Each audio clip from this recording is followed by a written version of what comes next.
Olá, telespectador, estamos aqui em mais um programa da TV J1 News Brasil, Notícias Sem Mistério. Hoje a nossa pauta é Senado Federal.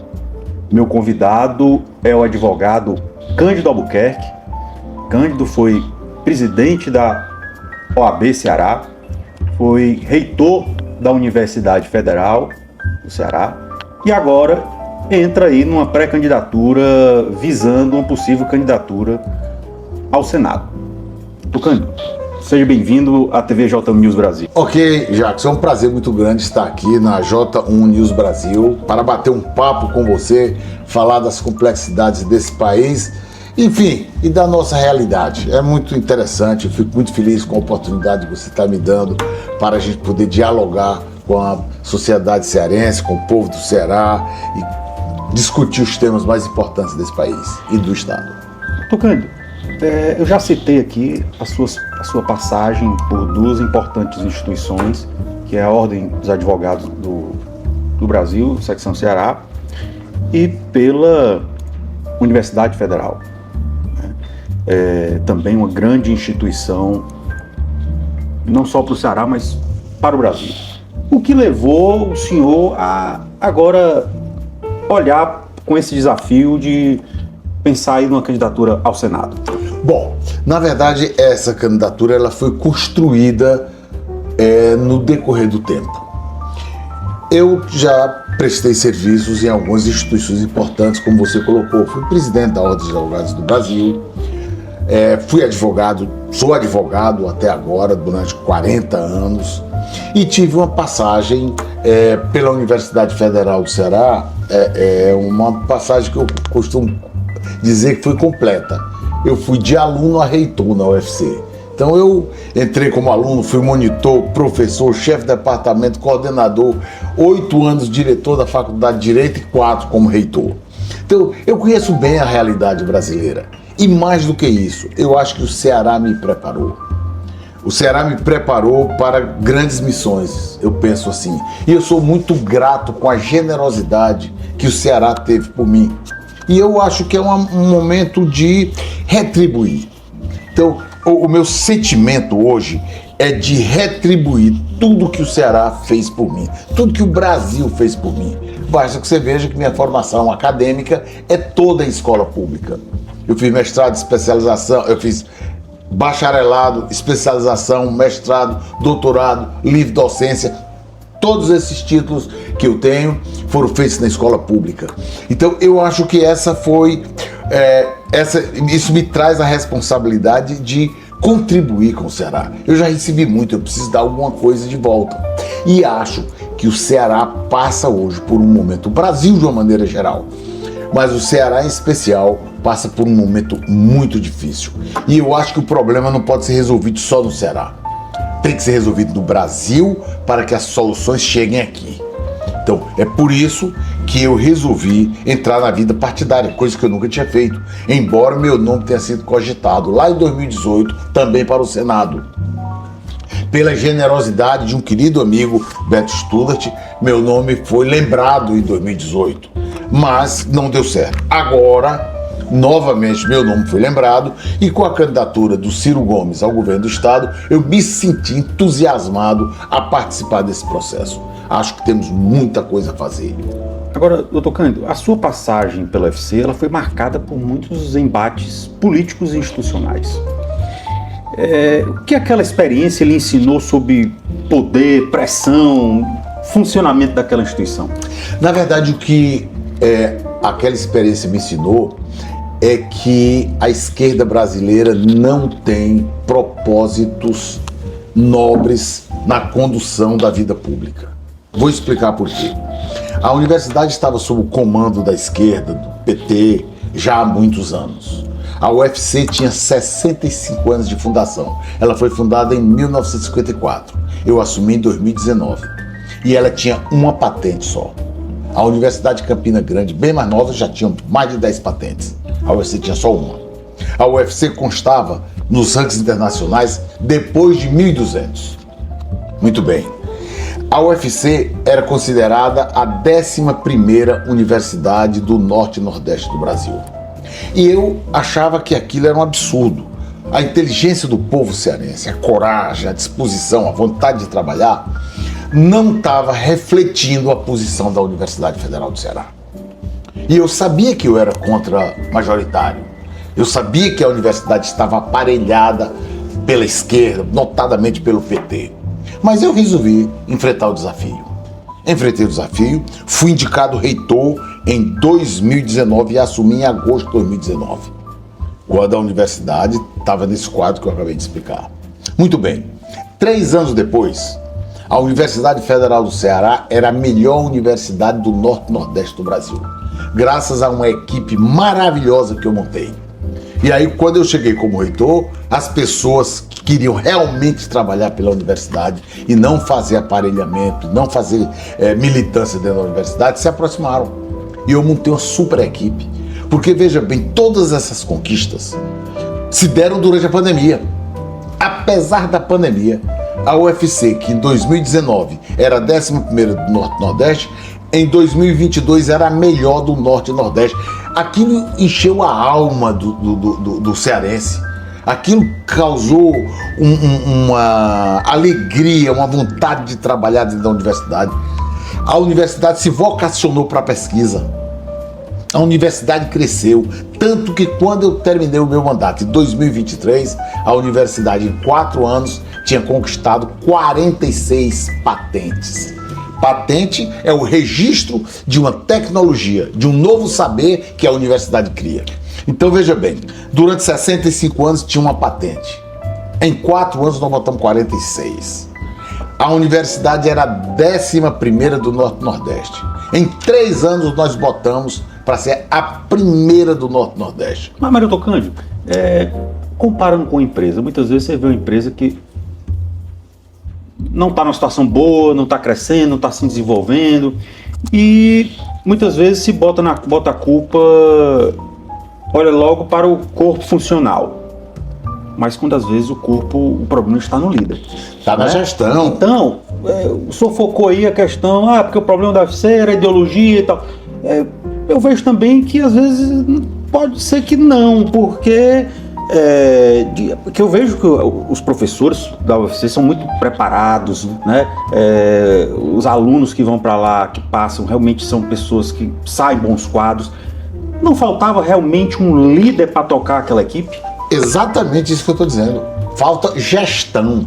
Inclusive o atual reitor. Então a questão não é ideologia. É a ideologia que o atual gestor, o atual reitor levou para dentro da universidade. Então não é questão da ideologia, não é ideologia, enfim, da máquina em si. Não, da máquina não, porque a universidade não é isenta. A universidade, ela tem uma participação política, mas não pode ser partidária.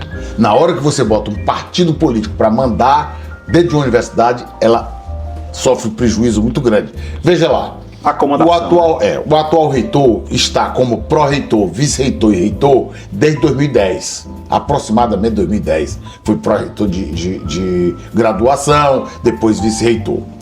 Eu passei para ele a universidade, a reitoria, quando eu transmiti o cargo para ele, nós éramos o primeiro do Norte e Nordeste. Isso se deu em 2023. 3 anos depois, nós já perdemos 2 posições. A UFC, que eu recebi em 2019 e estava 1.200 e pouco, eu consegui trazê-la para ficar entre as 1.000 melhores universidades do mundo. Eram 800 e pouco. Agora ela já de novo caiu para 1.000. Aliás, você considere o seguinte, a atual gestão recebeu a universidade no primeiro lugar do Norte e Nordeste, recebeu a universidade já com 40 patentes, 46 patentes, 47 que já tinha, uma com 46, 47. Nós deixamos mais de 400 pedidos de patentes que eu recebi também das outras administrações, embora tivesse só uma, e eu organizei, fui atrás, criei os equipamentos, as medidas necessárias para que a universidade tivesse as patentes. Nós deixamos mais de 400 pedidos depositados. O que nós temos hoje? Nós temos hoje uma universidade que caiu em todos os rankings. Por quê? Por causa do aparelhamento. Olha o que está acontecendo. Tudo que o Estado não quer, joga para a universidade. Olha o aquário. Ontem, na terça-feira. De novo, o aquário já está há tanto tempo. Já não saiu do canto. Não, eu sei que não saiu, mas não já é assunto morto, não? Não, como morto. O que a universidade vai fazer com aquilo? Como é que vai se fazer? Eu estive essa semana lá no aquário. É uma coisa imensa. Foi feito sem um cálculo devido. Mas está tendo obra lá? E para transformar, olha, eu vejo que tem algum movimento lá, mas para terminar aquilo, do jeito que está lá, nós vamos levar pelo menos 10 anos.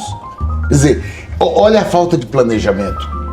Eu, quando li em toda a imprensa a queda das nossas universidades, isso foi no Brasil inteiro, e a UFC foi a que me doeu mais, porque eu sei as noites mal dormidas, quantas renúncias nós pessoais tivemos que fazer com uma equipe maravilhosa de pró-reitores, coordenadores, enfim, chefia de gabinete, uma equipe maravilhosa, porque a universidade tem talentos fantásticos.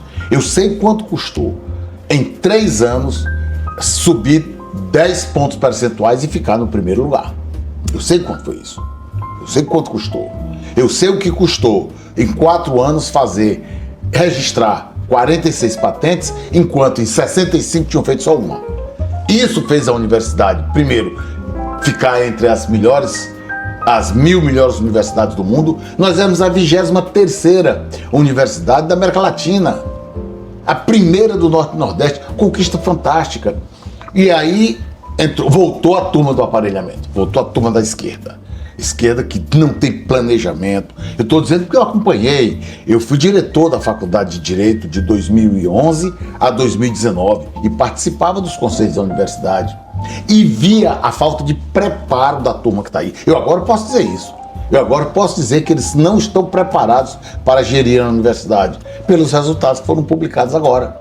E no Brasil inteiro, de certa forma, a passagem do Camilo no Ministério da Educação não vai deixar saudade nenhuma. Por quê? Porque tudo deu para trás. Olha o que aconteceu com as universidades. Olha o resultado do tal pé de meia.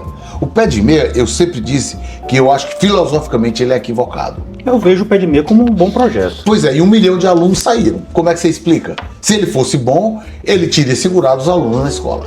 Ele não é bom e vou lhe explicar por quê. O aluno não deixa a escola por falta de dinheiro, por falta de carteira, não.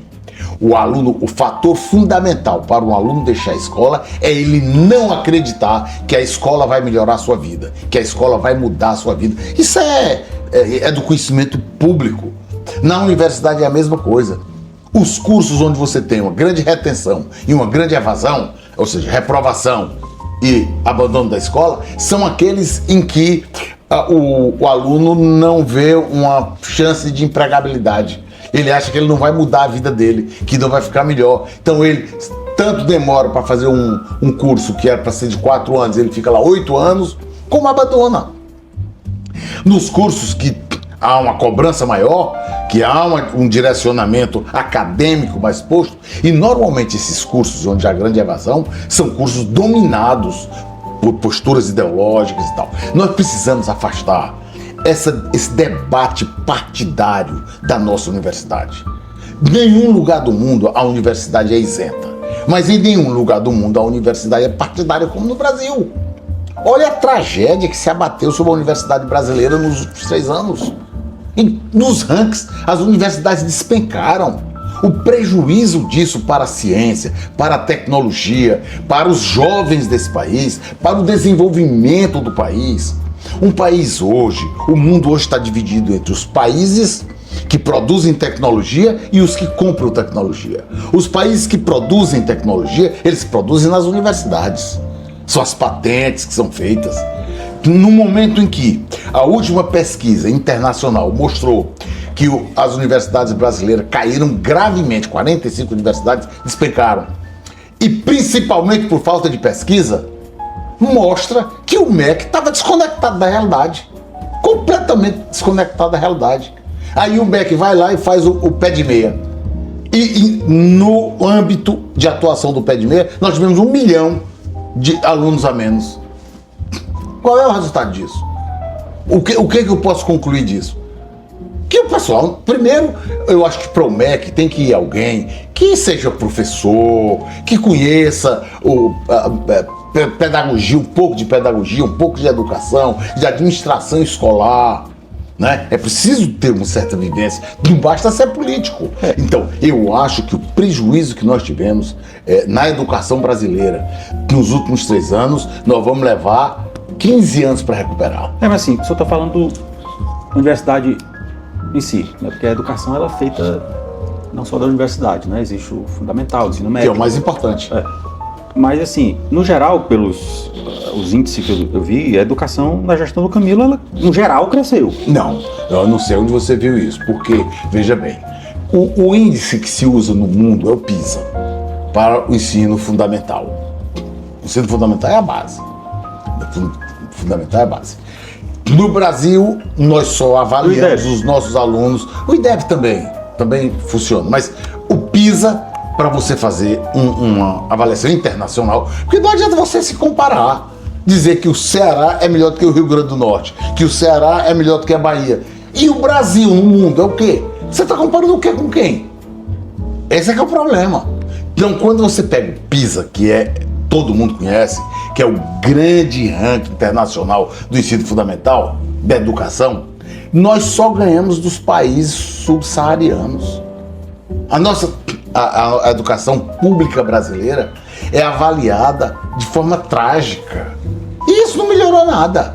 Melhorou nada. O que se diz porque a educação no estado tal é melhor do que no estado tal. Sim, e é do Brasil. Você está comparando uma educação que é ruim, mas com uma que é pior.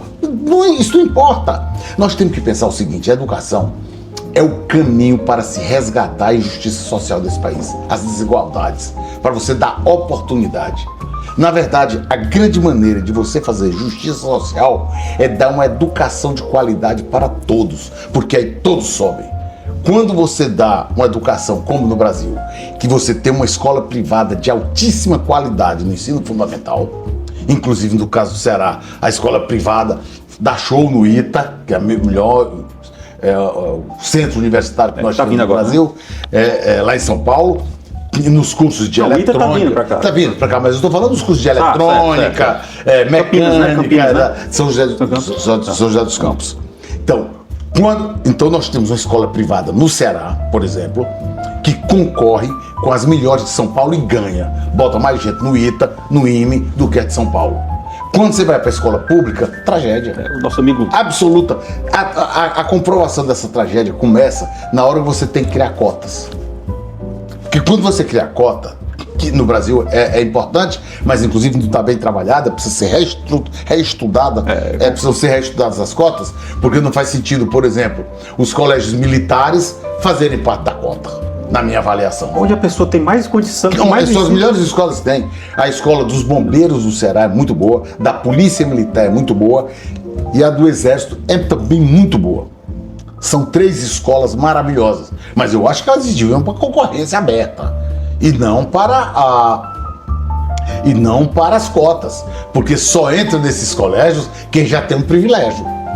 Você não vai achar que o menino lá do Araturi vai amanhã estudar no Colégio Militar de Fortaleza. Não vai conseguir. Então, você está discriminando na discriminação. Então, essa que é a minha preocupação. Então, o que eu vejo é o seguinte, olha, o Brasil, a grande avaliação que se faz no Brasil do ensino fundamental é no 5º, no 9º e no 3º ano do ensino médio. Tem cota. Isso é um equívoco. Tem cota por raça também, né? Tem por raça, por escola pública, tem lá. Assim, o que não tem mesmo é um empenho para que a escola pública seja tão boa quanto a escola privada. Isso é o que está faltando. E esse é o único caminho. Então, quando eu digo que... Assim, nós temos pessoas de todas as raças muito preparadas. Sem dúvida. A prova ela vê. Eu acho que a raça não muda. A prova ela vê cor ou a prova ela vê cor? A prova ela vê cor ou ela vê. Não, é porque eles são classificados diferente, separadamente. Inclusive na UFC eu criei um sistema para que nos primeiros 60 dias quem se declarasse, por exemplo, pardo, preto, que eu digo assim, eles teriam que ser avaliados logo nos primeiros dias. Por quê? Porque acontecerão casos em que o aluno no 5º ano de medicina descobria que ele não era pardo. Não, eu pergunto o seguinte. Então, Por que uma pessoa pode deixar de passar por causa da cor? Não, acho que não está nesse sentido. Porque a cota... Mas não é, a cota é porque, teoricamente, depois, quando foi abolida a escravidão no Brasil, não se fez a inclusão do negro. Então, esse argumento eu até acho razoável. Não houve uma política de resgate. Eu acho que não houve. E o Brasil, eu acho que tem um certo preconceito. Mas eu acho que sim. Eu acho que você resgatar isso é importante. Com certeza. Eu acho que a gente tem que... Tudo que for feito para inclusão, para extinguir o preconceito, eu acho que é importante. E assim, só as pessoas que sofrem o preconceito é que sabem de fato. Eu converso muito com elas porque isso me preocupa muito e vejo que é importante. Todas as políticas de combate ao preconceito, eu acho que são muito importantes.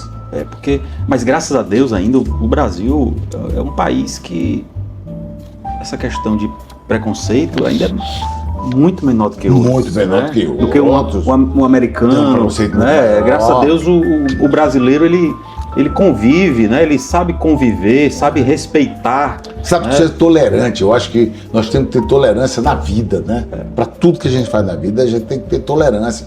O Brasil está se tornando um país intolerante. Politicamente, por exemplo.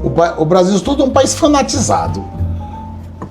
Ou você só tem duas opções. Ou você é Lula ou você é Bolsonaro. Parece que não tem a hipótese, não há a possibilidade de você ter uma outra opção. Isso é um absurdo.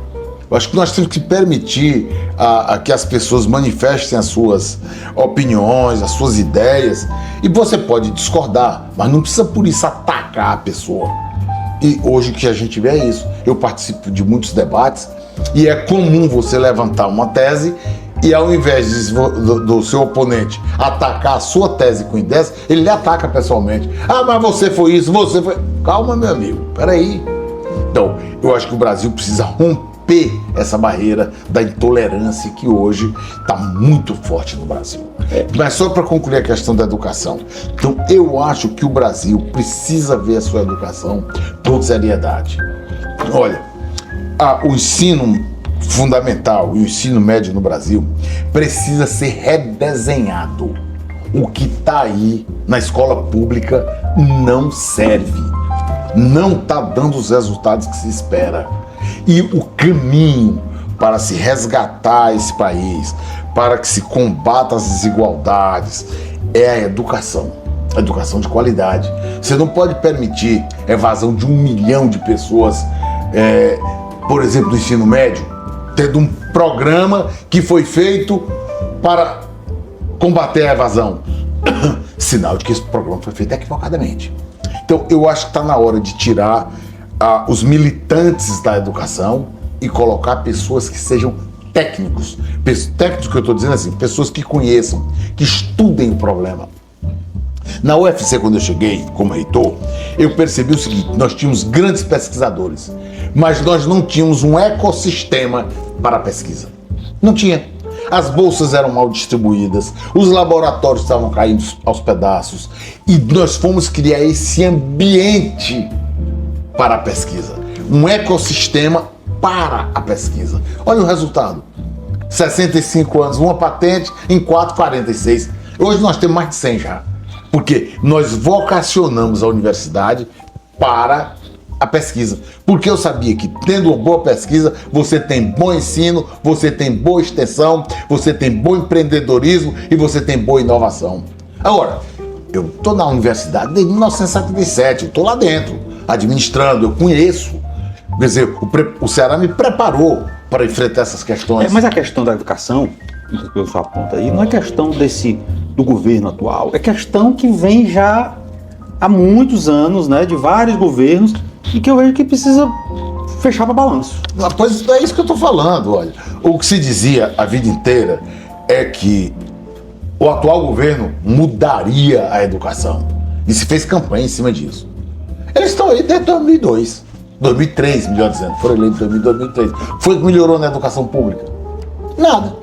Nos últimos 3 anos foi a tragédia, abateu-se a tragédia na educação brasileira. Então eu acho que a gente precisa começar a pensar nisso. E tem um detalhe: as pessoas não podem ficar chateadas porque a gente está fazendo essa crítica, não. Essa crítica precisa ser feita. Nada de pessoal. Não. Eu estou discordando porque é um tema que eu estudo. Eu fiz doutorado em educação. Estudei aprofundadamente a questão da educação. Por isso me acho no direito de fazer a crítica. Eu estou como administrador universitário desde 1998, quando eu assumi a chefia do departamento pela primeira vez. Em 1998 eu deixei a presidência da UAB e fui ser chefe de departamento na UFC, e sempre advogando. Mas de 98 até 2023 eu estava na administração acadêmica. Então é um tema que eu acabei aprendendo, acabei me familiarizando com ele e tenho o direito de fazer crítica. Eu estou dizendo isso porque recentemente eu fiz uma crítica ao ex-ministro da Educação e alguns amigos se sentiram ofendidos. Quer dizer, a gente não pode mais criticar? A intolerância está chegando a esse ponto? Pois eu mantenho a minha crítica. Acho que foi muito ruim a passagem dele pelo MEC, embora o presidente tenha o direito de indicar o ministro que ele queira. Mas eu tenho o direito de criticar. E os resultados finalmente apareceram semana passada, mostrando que realmente não é boa, é uma tragédia o que está acontecendo.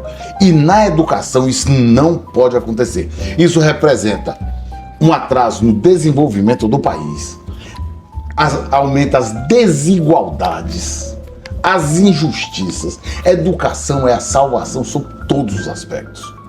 E é possível fazer. Nós não fizemos com uma equipe maravilhosa, que o grande mérito meu foi ter escolhido aquela equipe.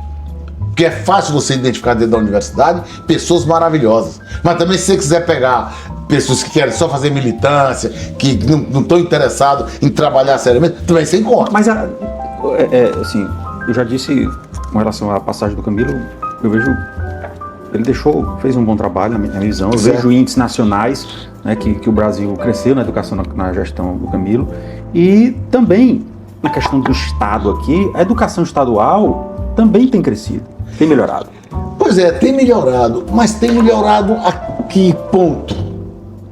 Quando você bota... O mundo está globalizado.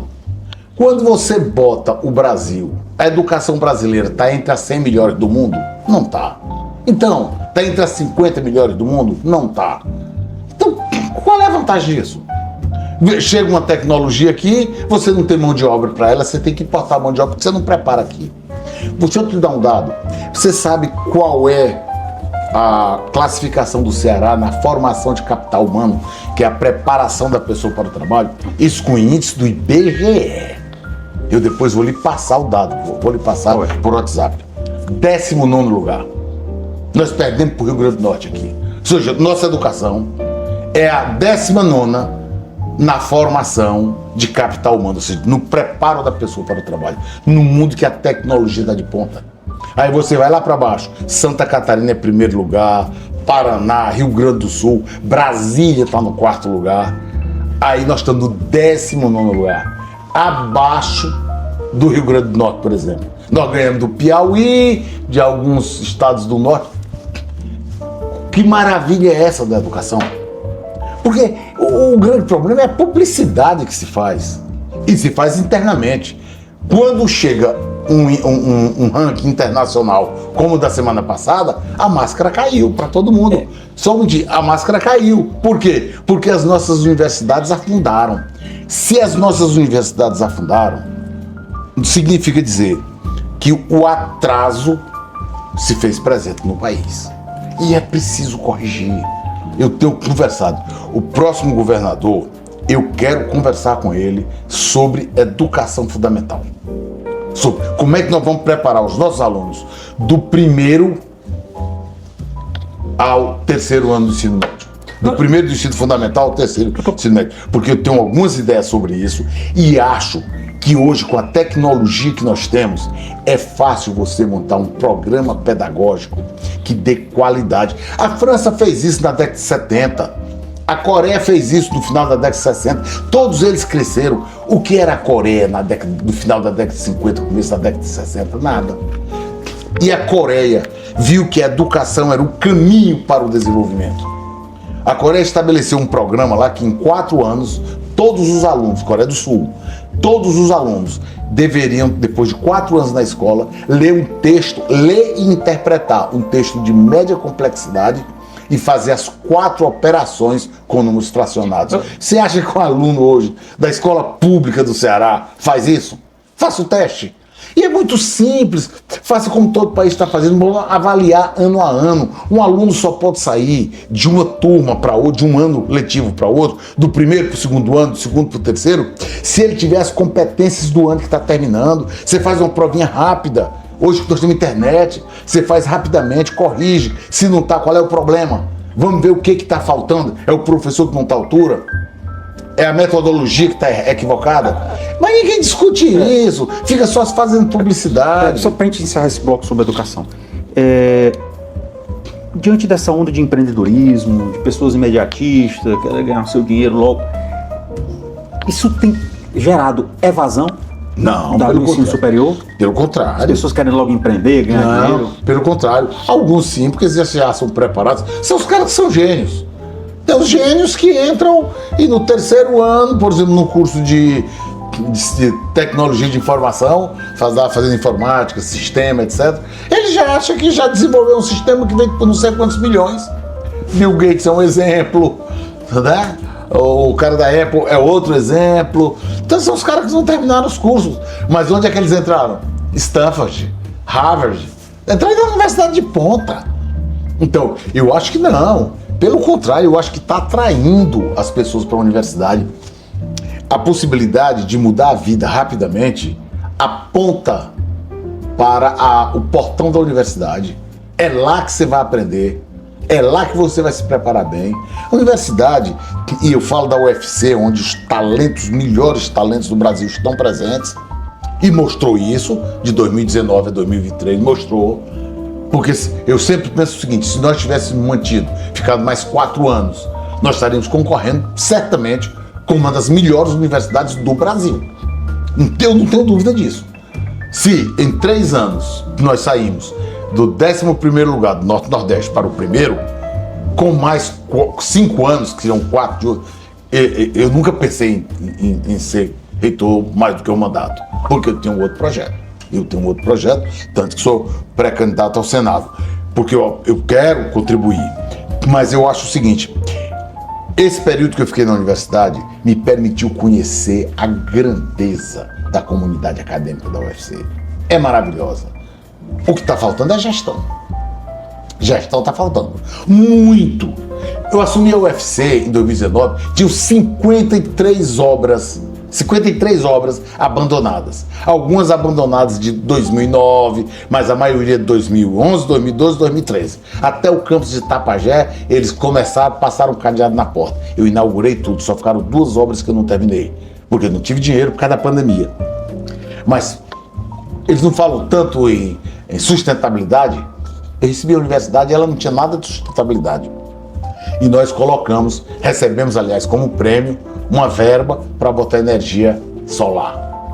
E ficamos com energia fotovoltaica. Todo o campus do Benfica tem energia sustentável. Então, eu acho assim, está na hora desse discurso, porque só tem discurso essa turma que está aí.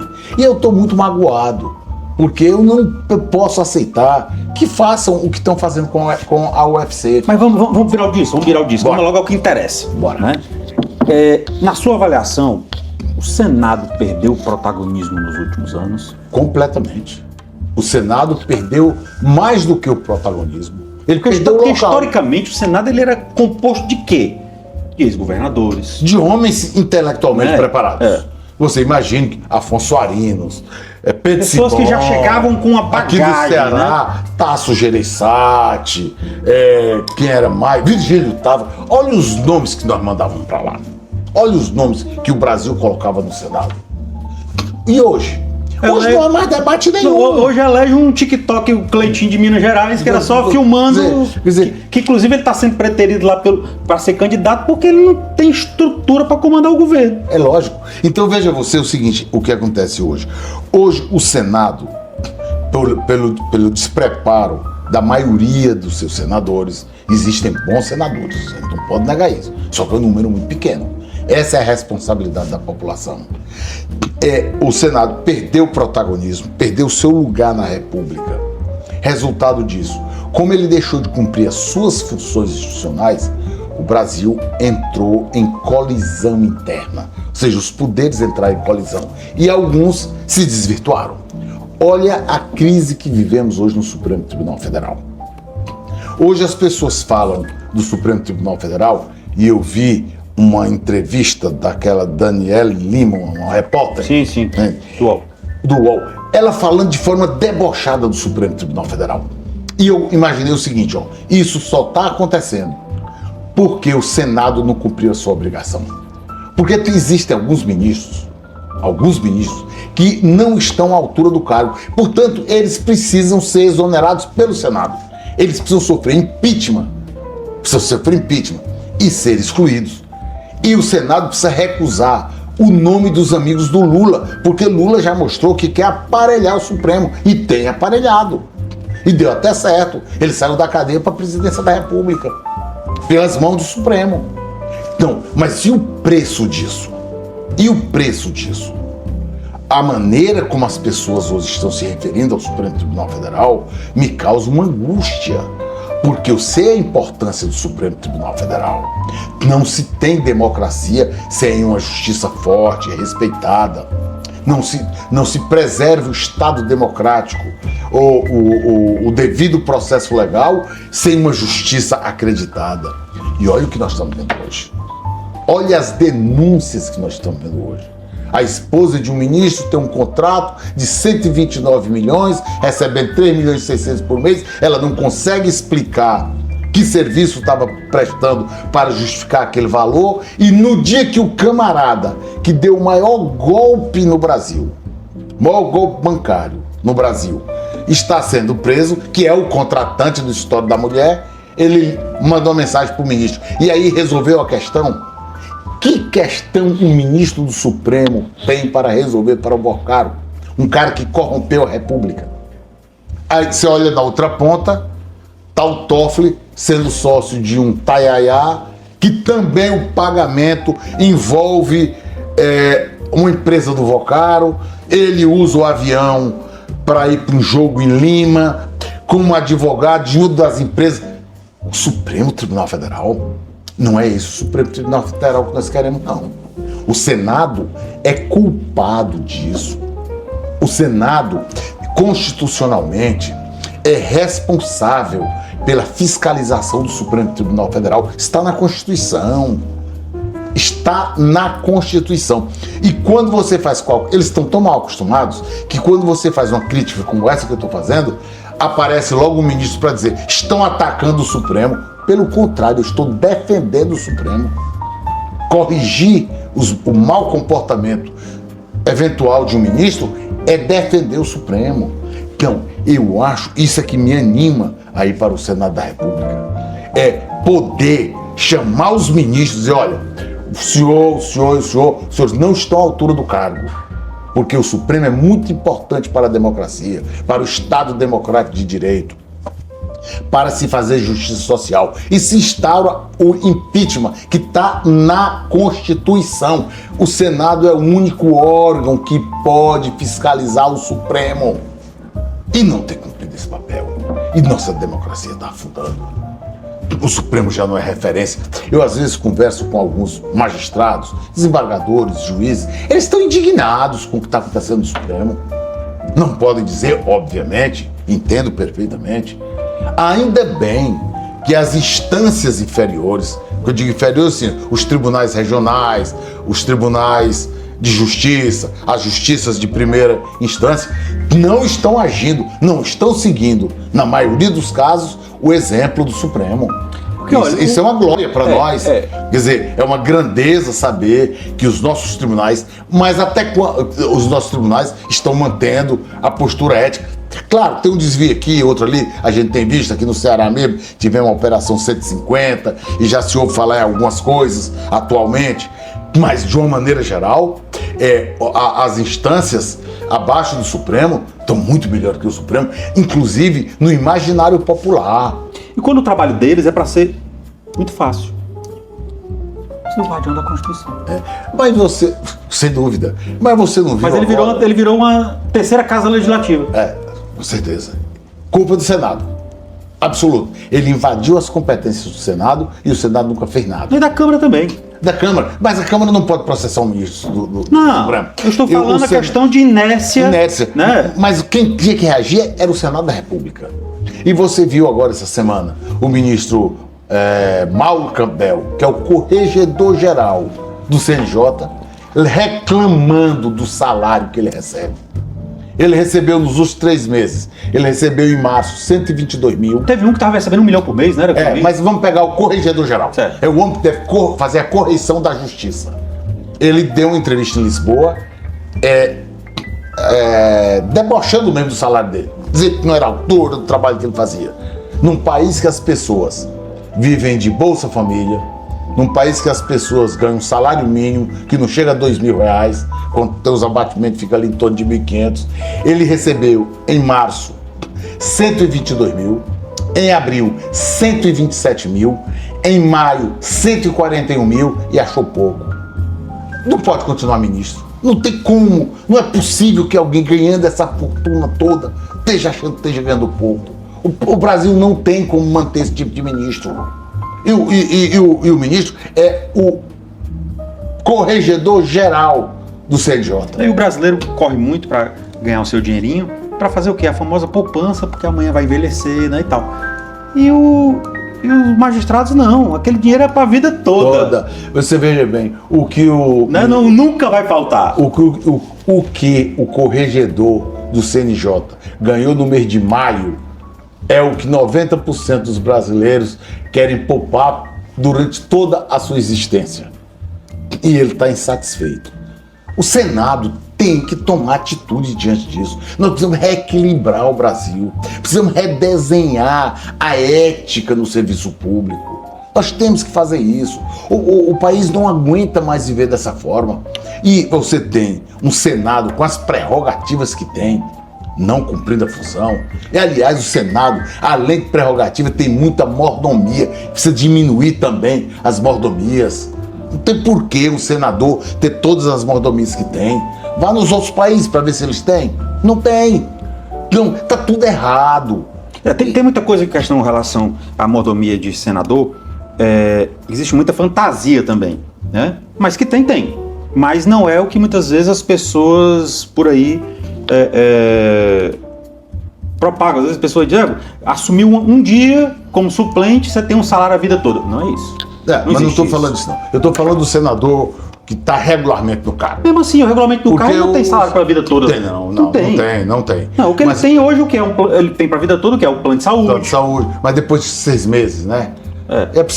Tudo isso tem que ser rediscutido. Isso tem que ser rediscutido. Não tem. O Brasil é um país pobre, o Brasil é um país com grandes desigualdades, então é preciso que a gente combata a pobreza. A extrema pobreza. Mas nem o cidadão comum tem garantia do plano de saúde. Por que o senador tem que ter para a vida toda? Pois é isso que eu estou dizendo. Então a gente tem que discutir isso aí. Mas o certo é que, na hora que o brasileiro pensar que a responsabilidade de ter um bom Senado é dele, eleitor, isso muda.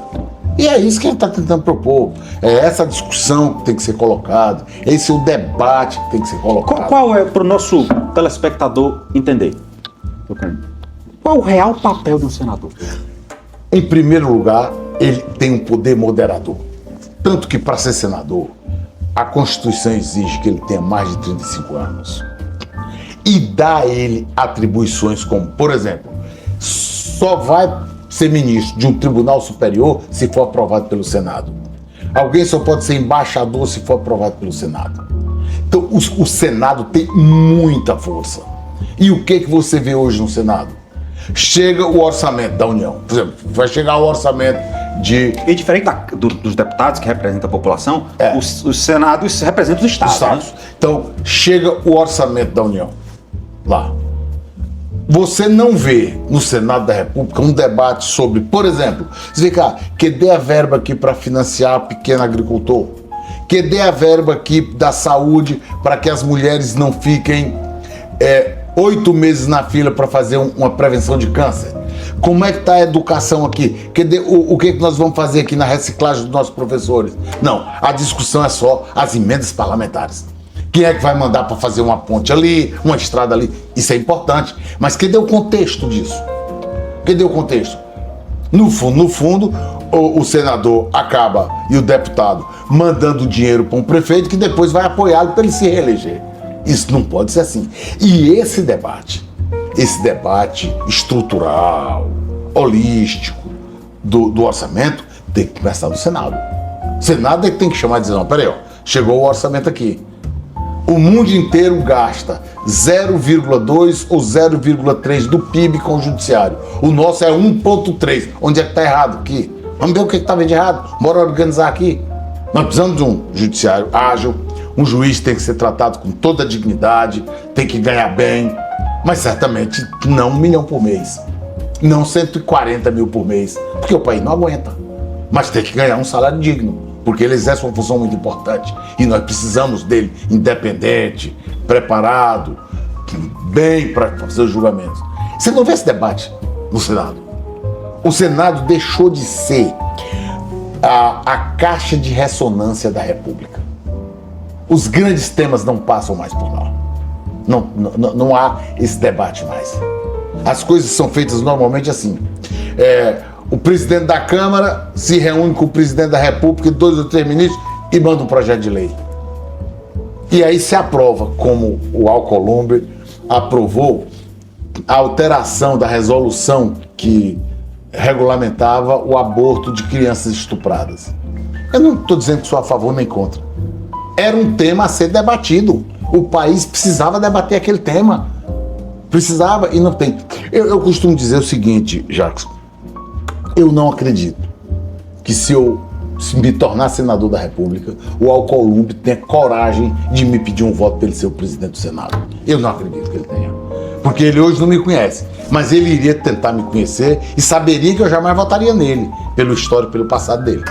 Pelas omissões com que ele tem se comportado. Então, eu acho que nós temos que valorizar o Senado da República. O Senado dos últimos anos esteve mais envolvido em questões políticas do que meramente legislativas? Eu acho que o Senado teve, ultimamente, envolvido no silêncio. Ele foi silenciado. Não tem feito nada, salvo picuinhas, questões pequenas. O Senado não tem debatido. Me diga nos últimos 3 anos qual foi o grande debate que foi feito no Senado. Me diga uma lei nova de impacto. Zero. O último grande debate que eu me lembro no Senado foi o marco do saneamento básico, que foi o Tasso Gereissati que fez. Foi o último grande debate que eu me lembro. Pode ter ocorrido outro que eu não esteja me lembrando. Mas o último que eu me lembro foi esse. Que são temas que precisam ser debatidos. São temas que precisam... Hoje, são temas que precisam ser debatidos no Senado. Hoje, eu acho que o Poder Judiciário, que vai ter que... Não está na pauta, vai ser reformado ano que vem. E é o Senado que vai ter que puxar essa linha. A educação brasileira, as nossas universidades, tem que ser debatido. A educação, de uma maneira geral, inclusive fundamental principalmente. A saúde brasileira. E um outro tema, amigo, que já passou muito da hora: segurança pública. As facções dominaram o Estado, o Brasil. E no caso do Ceará, as facções invadiram o poder público. Então eu sou a favor da medida do Trump que classificou essas organizações. Eu não faria uma guerra contra. Por exemplo, a Débora que escreveu lá na estátua do Supremo, perdeu o Mané, foi considerada terrorista. E o Marcola, chefe do PCC, não é terrorista. Essa contradição é que eu não consigo viver com ela. Como é que eu vou achar que a Débora é uma terrorista e foi condenada a 14 anos porque escreveu lá, perdeu o Mané, aliás, uma frase do ex-presidente do Supremo, e o Marcola, tá o Brasil brigando para que o Marcola, ou seja, o PCC, não seja classificado como um grupo terrorista. Não consigo entender. Acho que hoje no Brasil, sabe que esse acho país... que não sou jurista como o senhor, mas hoje, no nível que o Brasil chegou, uma nomenclatura hoje no Brasil é sinônimo da outra. É da outra. E veja bem, essas facções, elas estão invadindo os outros países, elas estão atuando nos Estados Unidos, na Europa, a imprensa está mostrando todo dia. No caso do Ceará, elas conseguiram eleger um prefeito em Santa Quitéria, que foi cassado, mas o partido, o PSB, botou o filho no lugar. Choró, Bebeto do Choró, a mesma coisa. Quer dizer, e vai se achar que não precisam de medidas fortes, medidas legais, duras, para combater esse povo.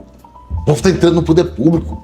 A gente tinha medo que as facções invadissem a Faria Lima em São Paulo, o setor financeiro mais importante do Brasil. Eles invadiram, as buscas e apreensões já demonstraram isso, mas invadiram também o interior do Ceará. E com a negligência do governo do estado. Porque tanto em Santa Quitéria quanto em Choró, o governo, o partido que elegeu os prefeitos ligados às facções é o PSB, que é da base do governo do estado. E esses homens não foram expulsos, eles precisam ser expulsos. Agora não adianta mais, mas na hora eles tinham que ser expulsos. Como é que você admite que o Braguinha foi caçado, levando dinheiro para o Comando Vermelho no Rio de Janeiro, e o partido botou o filho dele, que já era o presidente da Câmara? Que é isso? Autorizando? Quer dizer, na verdade, convalidou a ação da facção e ninguém fez nada, nem o Ministério Público. O Ministério Público era para ter impedido essa candidatura, porque ele representa um sistema criminoso. Mas muitas vezes o povo tem o que merece, né? Pois é, mas nós não podemos aceitar isso. Nós não podemos aceitar isso. E eu sou indignado com isso que está acontecendo no Brasil. E é por isso que nós estamos lutando contra. Nós precisamos lutar contra. Eu quero deixar para os meus netos, para os meus filhos, minhas filhas eu já sei que não vou deixar, mas para os meus netos, eu quero deixar um Brasil melhor. Com relação a fraude do Banco Master, que a maior crise financeira do Brasil, que pegou aí de A a Z da classe política, você acha que o Brasil tem que criar um mecanismo mais eficiente sobre as relações do poder público e o sistema financeiro? Não, eu acho que as instituições precisam funcionar. Porque vamos fazer justiça. O Banco Master pegou a classe política, mas pegou a classe executiva e pegou o judiciário. Não está explicada a relação de alguns ministros do Supremo com o Banco Master, não. Não está explicado, não. Pelo contrário. Pegou o executivo, pegou o legislativo e pegou o judiciário. Que, inclusive, dizem que a delação dele ainda não andou porque ele não quer tocar nesse assunto. Eu estou sabendo disso. Quer dizer, essa é a questão. Eu já ouvi algumas pessoas fazendo referência, já li algumas coisas, que a dificuldade é porque a primeira delação que ele fez, ele só quis entregar os políticos. E seria uma vergonha. Seria uma vergonha. Tem que entregar todo mundo. O grande problema é que desmontaram a Lava Jato. Por que eu digo desmontaram a Lava Jato? Porque, óbvio, aquela montanha de dinheiro que foi devolvida na Lava Jato mostra que ali teve muita corrupção. Acabaram desmanchando. As multas de 10 bilhões, o Toffoli foi lá e anulou com a canetada. E o Senado não faz nada. O Eduardo Cunha desbloqueou aquele trouxa dele? Ninguém sabe. A essa altura os processos são sigilosos. Se o Senado não estará no impeachment para esclarecer isso, está no impeachment. Vamos lá, se o ministro foi inocente, você restaura a credibilidade do poder. Bens que foram vendidos durante o custo dos processos e tudo. Ninguém sabe. Devolvem dinheiro? Como é que é? Ninguém sabe. Ninguém sabe como vai fazer, porque os processos não são transparentes. Quase todos estão hoje sob sigilo. A maneira de se fazer isso... Mas por que sigilo é de interesse público? Porque o Supremo decretou e fica decretado. A maioria dos casos estão decretados. Do Banco Master, por exemplo, a maioria está sob sigilo. Porque envolve também dados fiscais, bancários... mas assim... Mas o que nós estamos discutindo é o seguinte, por exemplo, a imprensa anunciou. Mas uma coisa em sigilo, dados, mas decisão é decisão. Decisão é decisão, claro. Decisão tem que ser... Mas quando ela envolve sigilos bancários, intimidade, a lei tem essa previsão. O que não está claro é o seguinte, como é que... Mas ela pode ser resumida, tipo... pode ser liberou o dinheiro do Eduardo Cunha, por exemplo. Mas isso precisa ter transparência. Sem transparência não funciona. E hoje no Brasil está faltando transparência. Só quem pode resolver isso aí é o Senado da República, não há outro caminho. Não há outro caminho. Porque, veja bem, as Porque pessoas... sigilo bancário é investigação. Vamos lá, mas vamos decisão. vamos mostrar os equívocos aqui. Olha como é que as coisas começam. Porque você está pegando o pacote pronto. Vamos pegar o pacote do começo? Por que essas pessoas estão sendo julgadas no Supremo? Sabe por quê? Porque em 2018 o Toffoli instaurou o inquérito do fim do mundo, das fake news, e ao invés de distribuir para um relator, que é uma conquista civilizatória chamada de juízo natural, ou seja, você comete um crime em Fortaleza, nós temos aí muitos juízes criminais, vai para o sorteio. Mas o que foi que o Toffoli fez? Ele simplesmente indicou Alexandre de Moraes para ser o relator. Só um minutinho. E aí o que aconteceu? Indicou Alexandre de Moraes. Dentro desse inquérito, Alexandre de Moraes tem botado tudo que ele quer. Tudo que ele quer, ele bota lá dentro.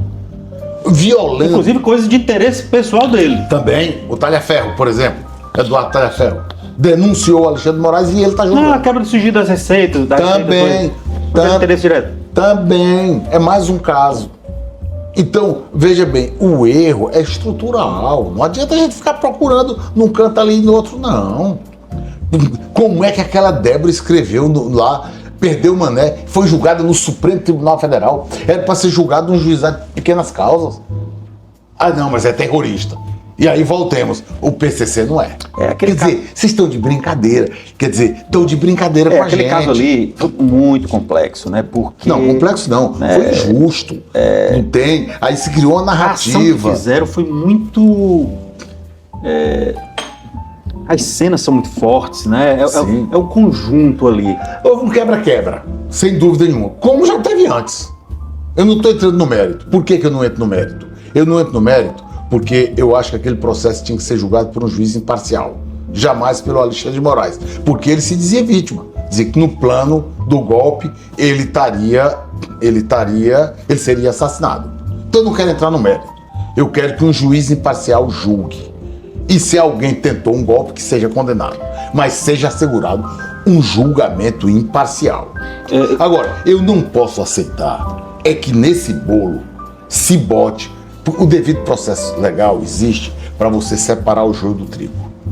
Eu não posso aceitar que um camarada, uma moça que foi lá, manicure, que botou, perdeu o mané, seja julgada como a mesma pessoa que entrou quebrando tudo lá.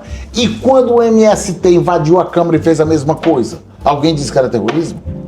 Quer dizer, era um golpe de Estado armado. Onde era que estavam as armas? Um juiz imparcial ia tentar investigar. E é isso que eu quero, porque nós não podemos ser tolerantes a nenhum tipo de golpe, mas não podemos aceitar que a pretexto de ter um golpe se pega uma moça como aquela Débora e se meta 14 anos na cadeia. Isso eu não posso aceitar. Esse é um caso muito complexo. Não posso aceitar. Sabe qual é a solução disso aí? Não é complexo não. Entregue na mão de um juiz competente, quer dizer, tecnicamente competente, juiz natural do caso, sem envolvimento pessoal, que os resultados vão sair. Eu só acredito que um juiz imparcial teria julgado, condenado corretamente as pessoas e ninguém estava falando mais do assunto. Independente de quem seja, mas só acredito que no segundo semestre podemos ter algum membro do Supremo aposentado? Não acredito. Com esse Senado que está aí? Não. Em virtude, se o Vocaro... Não, eles vão calar. Não vai acontecer nada. O Vocaro pode denunciar o que ele quiser. Aí lá dentro derruba. Eles derrubam. Vai aparecer uma narrativa que é um ataque ao Supremo, estão querendo atacar, e vai lá, e o Senado não vai fazer nada. Mas isso porque na hora que vai gerar mais... Na hora que não vai gerar nada. Com esse Senado com esse Senado que está aí não vai acontecer nada. Se fosse um Senado sério, competente, comprometido, na hora que tivesse a delação do Vocário, ele instauraria um impeachment contra os ministros que tivessem denunciados e colocaria... Agora é muito eu tenho o Ministro Fachin como um homem sério na condução. Pois mas ele anulou liminarmente os processos do Lula. E ali é um tribunal colegiado. Depois de anular, é que ele mandou para o colegiado. Eu acho que a decisão, pelo tamanho da decisão, faltou autocontenção nele. Eu digo assim, porque ele nunca imaginou que na gestão dele ia ser tão atribulado. Mas é ele que começou lá atrás. Foi ele que deu a liminar anulando os processos da Lava Jato. Então, na hora que ele deu aquela liminar, ele não pode mais reclamar. Ele não pode. Como é que ele vai reclamar agora? É porque se foi ele que anulou. Dentre aqueles que estão lá, eu vejo ele como um dos mais equilibrados. E você vê, e foi ele que anulou a Lava Jato. No despacho monocrático. Você vê como é que está o Supremo. Porque eu acho que aquela decisão... E todos se lembram que eu era um crítico do Sérgio Moro. Eu critiquei duramente Quem o Sérgio não era? Moro. Não, eu critiquei duramente, acho que o Sérgio Moro não agiu com imparcialidade. Mas também, como acho que o Alexandre de Moraes também não agiu. Então, nós precisamos redesenhar nosso judiciário para que as decisões sejam justas. Agora, doutor Canto, o senhor tem um projeto que falou sobre a questão da reforma do judiciário, né? Inclusive, isso é tese até de um livro seu, né? Eu tenho um livro. Escrito há muitos anos atrás. Qual é a sua ideia como senador, essa bandeira dessa pauta? Não, eu acho que nós precisamos de um judiciário como a maioria dos países do mundo. Qual é a sua proposta? Não, você democratiza o poder. Você democratiza o poder. Mandato? Não, mandato não. Supremo sim. Supremo sim. Nos órgãos inferiores, você tem os órgãos de correição. Não como o CNJ. O CNJ, que eu ajudei a debater, a discutir na época, eu era presidente da OAB, participei de vários debates, era para ser um órgão correcional. Ele se transformou em quê? Num órgão legislativo. O que ele faz mesmo? Legislar. Ele hoje vive de legislar. E nós não temos um órgão correcional abaixo do Supremo. Ou seja, o Supremo tem o Senado, que não funciona. Dali para baixo nada funciona. Nós tínhamos que ter um Conselho Nacional de Justiça absolutamente independente e não dominado pela magistratura como é hoje. Independente como? É a maneira de você prover o cargo. Tá. Você faça ele Seria paritário. composto de quê? Seria composto, por exemplo, de juízes, promotores e advogados eleitos pelas categorias. Eleitos pelas categorias. Isso é óbvio. É óbvio. Por que ficam o Supremo indicando? Não, vamos fazer uma eleição. Os representantes dos tribunais Você vai superiores... indicar quem vai fiscalizar? Vai indicar. Ele hoje indica. Pois é. Ele hoje indica. É muito simples hoje. Você faz a eleição toda eletrônica hoje. Os representantes dos tribunais de justiça... O presidente do Supremo é o presidente lá, né? Os representantes dos tribunais de justiça dos estados fazem uma eleição numa plataforma eletrônica, quem quiser que se candidate, e todos os desembargadores dos estados votam. Representante da Justiça Federal, votam na plataforma e votam. Nós fizemos eleição na UFC assim. Representante de categorias. Não tem dificuldade nenhuma. O que não pode é ficar o jogo de interesse. As cartas são marcadas na indicação. E o CNJ, eu acho que tem que ser um CNJ. Eu vou propor, se eu for senador, eu vou propor a modificação do CNJ. Às vezes tem filho de ministro, né? Com frequência. E por que é o Conselho Federal da OAB que indica? Olha o resultado que tem sido. Não tem sido bom. Deixa os advogados elegerem. Quando for fazer a eleição para o presidente da OAB, eleja o presidente do Conselho Federal também e os representantes do CNJ. A OAB Federal tá fechado para balanço, tá? Que eu nunca mais ouvi falar dela. Ninguém vai falar. Foi dominado. Foi aparelhado também. Foi aparelhado. Nunca mais ouvi falar. Lamentavelmente, botaram um rapaz lá que não tinha... aceitou o silêncio da OAB. E qual é a sua proposta no caso do cargo ser vitalício? Não, tem que acabar. No Supremo, que eu estou dizendo. Sim. O Supremo tem que acabar, mandato. Mas isso há um consenso hoje. Alguns anos atrás, eu conversei com pelo menos 2 ministros do Supremo, então na ativa, que hoje estão aposentados, inclusive o professor Paulo Bonavides estava numa das conversas, então vivo ainda o professor Paulo Bonavides, e um ministro do Supremo disse, olha, há um consenso lá de 10 anos. Cada ministro ficar só 10 anos. Só que isso nunca saiu do papel, ninguém bota para frente. Porque nós temos uma Constituição muito analítica.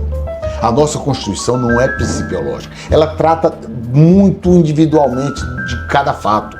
Então, nesses casos, você não pode ter um ministro no Supremo, uma Suprema Corte, com a competência que tem, por exemplo, o Supremo Tribunal Federal. A competência dele era para ser só de controle constitucional. Ele não era para julgar ninguém. Não era para julgar ninguém. Por exemplo, a Suprema Corte norte-americana julga quem? Ninguém, é o papel dela. Aí a Débora do Batom foi julgada no Supremo Tribunal Federal. Como é que você vai entender isso? Como é que você vai entender isso? Isso aí não pode dar certo desse jeito. Sem possibilidade de se defender de recurso. Não tem como dar certo esse país desse jeito. Então, assim, você tem que criar, você tem que ver o seguinte: o judiciário é um poder importantíssimo, mas ele não é eleito.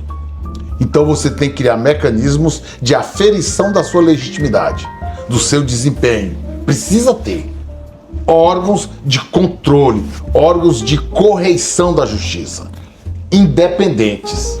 Cada estado é para ter um órgão, um CNJ estadual e ter o federal. A Justiça Federal é para ter um CNJ, também eleito democraticamente. Já tem as corregedorias?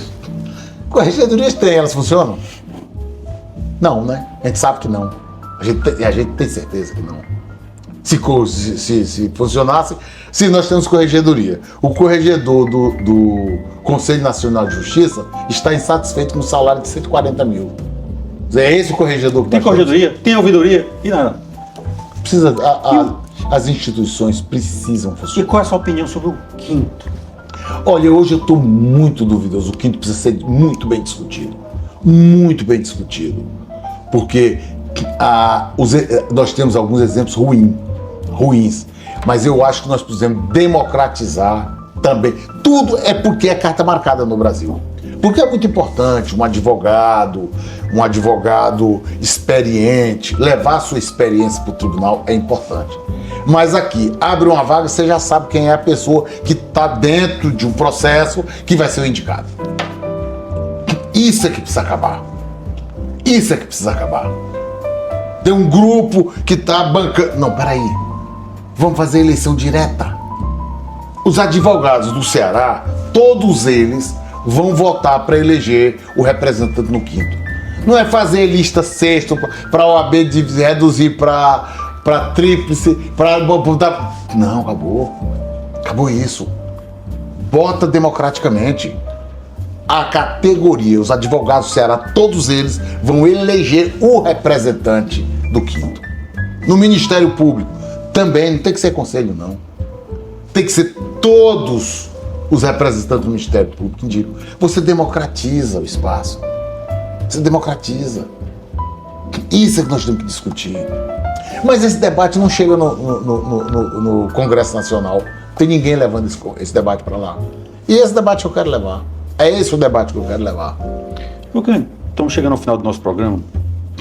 Eu quero que o senhor responda para o nosso telespectador. Por que o cearense deve levar Cândido Albuquerque para o Senado? Bom, eu acho que o Ceará me preparou. Eu acho que o Ceará, muito generosamente, me preparou para essa missão. E eu me pergunto isso, Jacques, todo dia. Eu estou à altura dessa missão.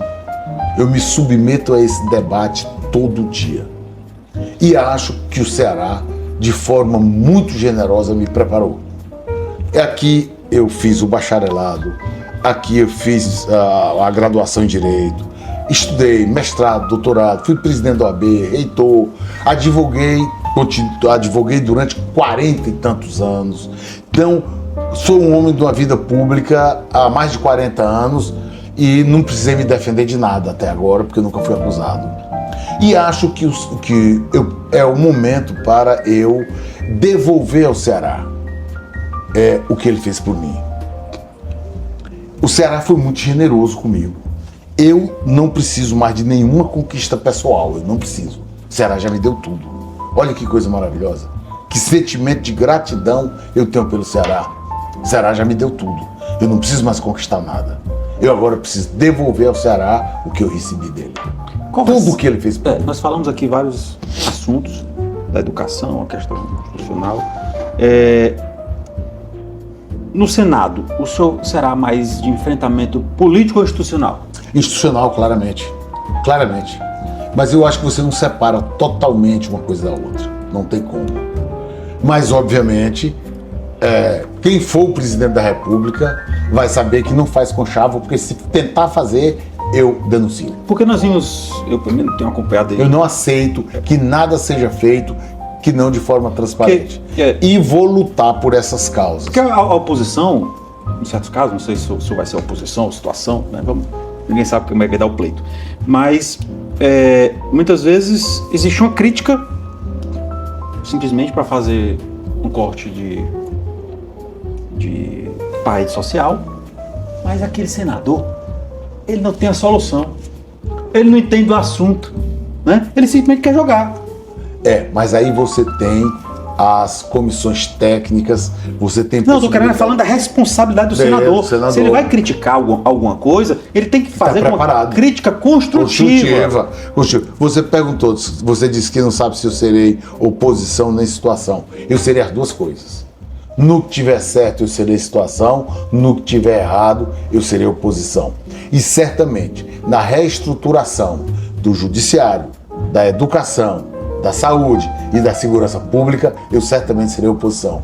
Eu terei, não oposição, eu terei projetos. Eu tentarei apresentar projetos ou contribuir com os projetos que já estejam lá. Porque se já tiver um projeto bom, eu vou botar debaixo do braço e vou trabalhar com ele. Não tem que desfazer, não importa quem fez. Se é bom, vamos terminar, porque é bom para a população. É porque tem muitos que estão lá que fazem uma crítica, questão política, para fazer um corte e jogar. Não. Mas se você for pôr um pé de ouvido com ele perguntar, se tá errado, e qual é o modelo certo dessa proposta? Ele não sabe. Não sabe, pois é. Né? Isso não, eu farei. Eu acho que eu vou ter trabalho demais. Porque eu costumo dizer brincando assim, ó, eu tô indo lá pelo trabalho. Nem o cargo. Eu quero é o trabalho. É a competência que tem o senador, a capacidade que tem o senador de mudar esse país. É isso que eu quero. Hoje eu não sei nem quanto é que o senador ganha. O Ceará já me deu tudo que eu precisava. Então eu hoje quero a competência, ou seja, o poder que o senador tem para melhorar o Brasil. Eu em Brasília conversando com um amigo parlamentar, e a situação é o seguinte: o senador, um deputado sai do Congresso, ele tira logo um bolso daquela lapela, bota no bolso. Eu sei.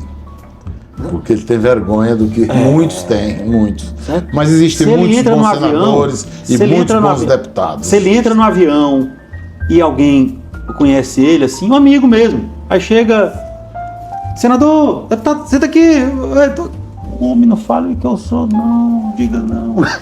A pessoa tem que ter orgulho do que ele está exercendo. Para isso tem que fazer bem feito.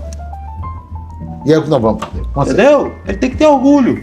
Bom, chegamos ao final do nosso programa. Tocani, agradecer a sua disponibilidade de termos aqui esse rico programa, né, que nós possamos conversar aqui vários assuntos. Eu estou fazendo a sua colocação, alguns pontos até eu divido, né, de algumas coisas. Lógico. Mas isso é que é importante.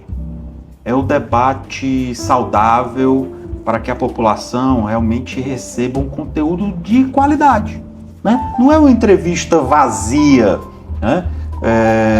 Então é isso que eu prezo muito por uma entrevista de conteúdo, e nisso eu agradeço o senhor ter aceitado o meu convite. Eu é que agradeço a oportunidade de ter participado. Papo extremamente inteligente, um diálogo construtivo, e eu fico muito agradecido pela oportunidade de levar essas ideias à população, de debater num nível tão construtivo como esse. Muito obrigado, amigo. E ficarei sempre à sua disposição. Espero que, chegando ao Senado, você continue me cobrando. Sucesso, Tocani. Obrigado. Bom, chegamos a mais um final do programa da TV J1 News Brasil. Voltamos na próxima. Tchau.